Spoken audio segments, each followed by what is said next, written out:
Albany, New York. In 2012, a whistleblower brought claims against the Champaign Demolition, LLC, for improperly disposing of asbestos. Now, the U.S. District Court for the Northern District of New York has found the company guilty, based on the fact that the former employee was fired after reporting the illegal practices to a supervisor. Upon being fired, the whistleblower filed a complaint with the Occupational Safety and Health Administration (OSHA). An investigation was opened through the agency's Regional Office of Whistleblower Protection Programs in New York. The agency found merit in the claims of unsafe asbestos removal work conditions at a school site reported by the worker, as well as the firing and threats made by the company. It's not uncommon for schools to need asbestos work. Many still contain the toxic material in their insulation, floor and ceiling tiles, and more, largely due to its excellent heat and fire-resistant properties.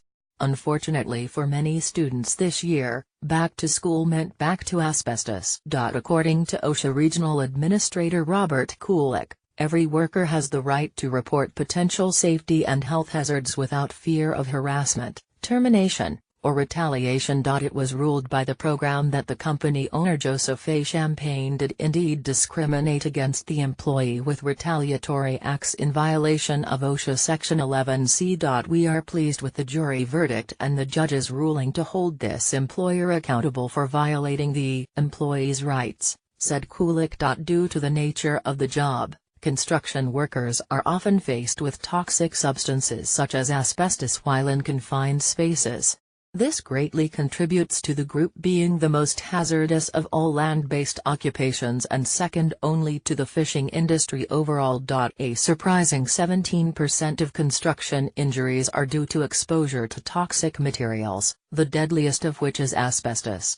About 10,000 workers are predicted to die each year for the next 10 years from diseases like mesothelioma and asbestosis.